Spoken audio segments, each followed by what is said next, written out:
The following video features excerpts taken from 6 recorded live lessons on painting with water-mixable oil paint. To learn how you can access this complete lesson series, as well as the other recorded live lessons, video courses, ebooks, lesson plans, and more, visit thevirtualinstructor.com/members today. I'm going to use just a little bit of water here to begin with, and I'm going to pull out a little bit of the Prussian blue and a little bit of the burnt umber and let them mix in the middle. And that's just going to create a dark value for us to work with. Okay, and I'm going to try to paint a loose version of the contour lines. And we don't have to worry that these marks are dark right now. That's not something that we have to worry about because we're going to go over the top of this with color applications. All right, I'm going to go ahead next and kind of get an idea of where the shadow is going to be. And of course, all this can change. This is just a very loose sketch, basically. We all have different styles, and we all paint and draw in different ways, and there are multiple rights. That is one of the things that appealed to me about art in the first place. We really got some opportunities to do some cool stuff with those. So I'm basically just trying to figure out where they go into the tomato. For example, on this tomato, it's close to the top. On this one, it's kind of upper middle. On this one, it's closer to the middle. And on this one, it's the upper middle. So that's really what I'm paying most attention to, and then just pulling some stems off. And then I'm just going to start adding color to our first tomato. Right up here. And I'm not going to really worry about the value changes or anything right now. I'm just going to worry about getting this color in place. And then once I've got the color in place, then I'll start adjusting the value. Let's go ahead and start lightening up this edge right here because we've got much lighter value that should exist here. All right, so the color that you get when you mix the titanium white with the cadmium red is clearly a pink, and it is clearly too pinky. So we need to add a little bit of, let's add a little bit of yellow ochre here to try to tone it down just a little bit. We don't want it to be quite so pink. We want it to feel a little bit more natural. So a little bit of yellow ochre in there. That might be a little bit better. All right, let's go right along the edge here.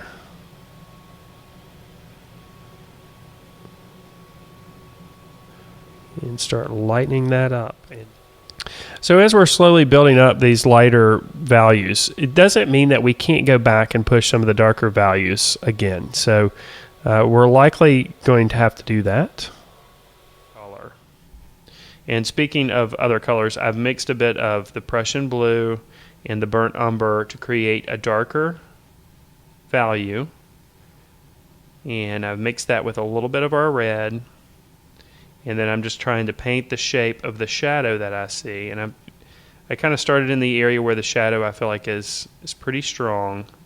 And then I'm painting right over the top of the tomato, right over the top of the red that we've already applied.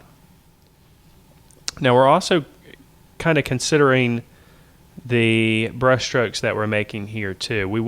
The brush strokes are also going to influence the illusion of form too. So I know I've made a lot of haphazard brush strokes here, kind of crisscrossing back and forth, but now I'm going to go back and kind of allow those brush strokes to flow, kind of pull the paint so that they flow over the form of the tomato. So we're thinking basically about the cross contour lines. There's even a little bit of highlight on this side. And of course, we got some light. It's kind of filtering through there too. And whenever we put a lighter value next to a darker value, it makes the darker value appear even darker, and vice versa. And we're going to progressively get stronger, just like we've done throughout the painting. And you see how strong that is when I initially put it down? Wipe off the brush. and just kind of work it around here.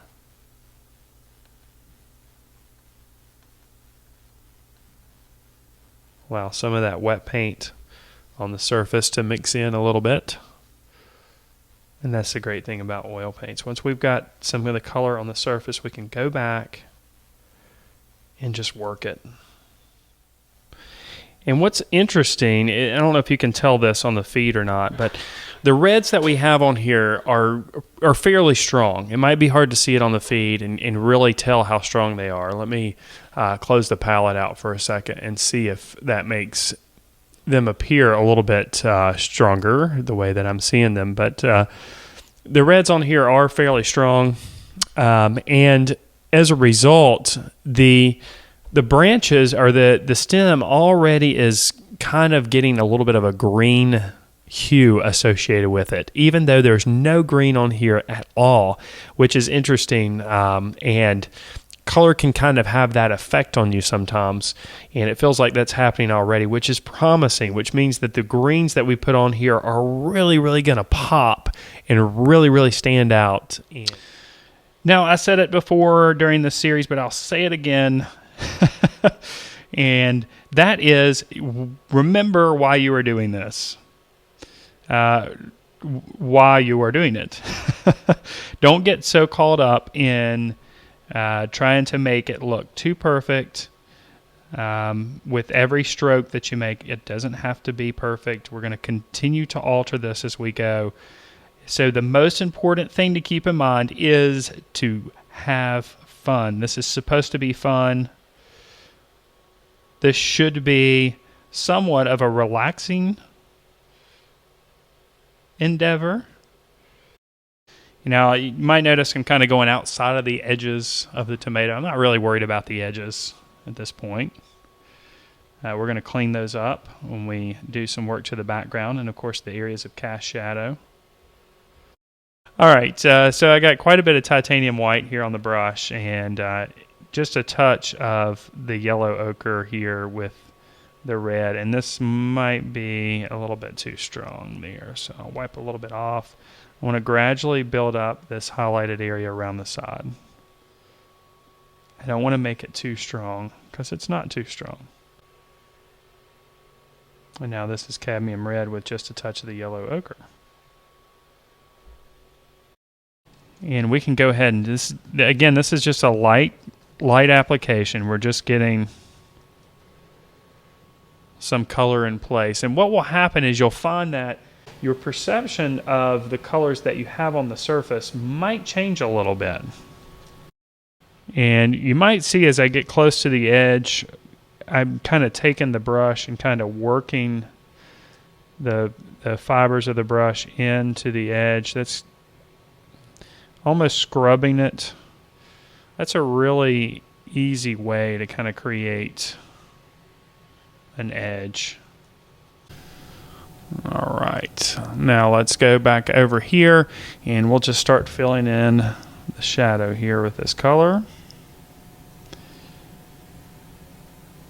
And I'm going to try to be real careful. And remember, we can make adjustments to this. If this appears too dark, we can always lighten it back up. It's real easy to get impatient. And it's real easy to get frustrated too, especially when you put down the color and it doesn't immediately work the way you thought it was going to. And of course, doing this with the smaller brush. And you can get as detailed as you want with this, or as not detailed as you wish. And again, I'm just going to try to get some color on the surface to begin with, and then we'll work the values back and forth. And if this brush proves to be too big and I lose a little bit of control, I'll switch over to the smaller round brush. Just like we did with the tomatoes, we're just kind of getting our base color in place, and then we'll alter the values. We can kind of work on the edges too as we go. Since I added a little bit more since I developed the shadow a little bit more earlier today, that paint is still wet around the edges, which is what we want really, because we want to soften up the edges as I mentioned before, and we need to have the connection points to be a little bit wet so that we can kind of smooth that edge.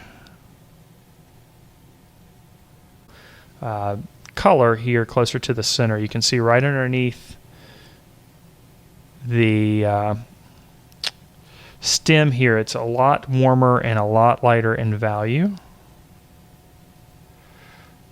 So we're going to address this just like we did the darker values. I'm going to put the color down first, and then while it's wet, I'm going to work it around and blend it. Add a little bit of variation in the flesh of the tomato.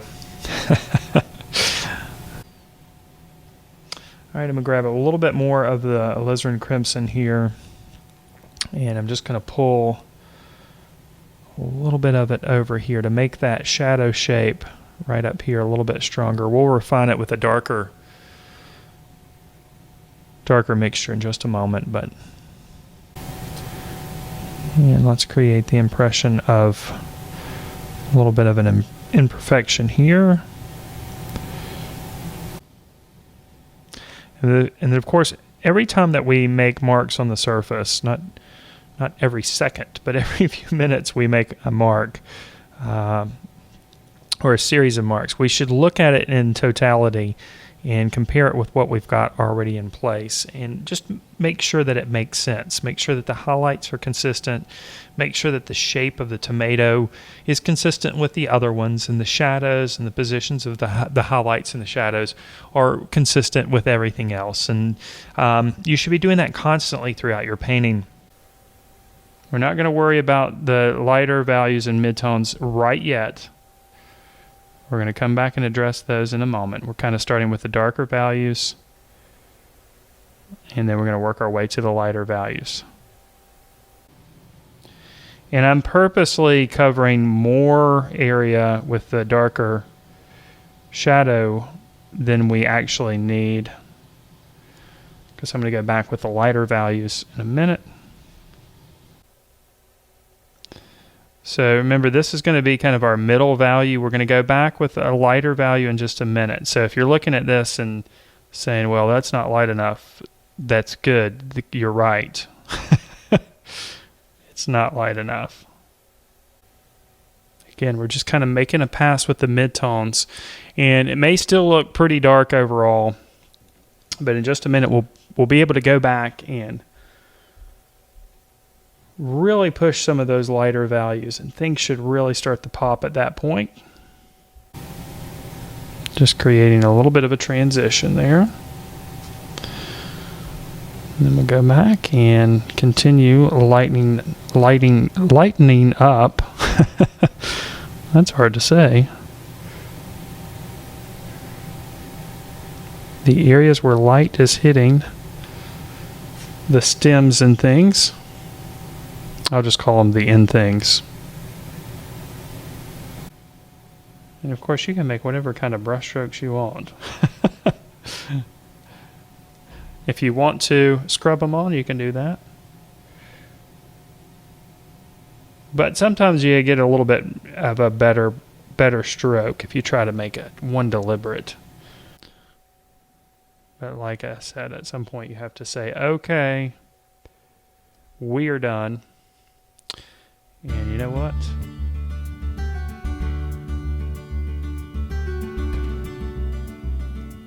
I believe we're at that point. If you're ready to learn more about drawing and painting, then check out our comprehensive membership program, which includes video courses, weekly live lessons, ebooks, lesson plans for teachers, and much, much more. To learn more about our program, just click on the card in the upper right-hand corner or visit thevirtualinstructor.com/members today. And if you'd like to check out 3 of our course modules for free, you can do so by joining our mailing list. Just click on the link you see here on your screen. You'll get access to 3 of our course modules, which includes videos and ebooks, and of course you'll get updates when new lessons are posted on the website. And if you're watching this on YouTube, make sure that you subscribe to the channel.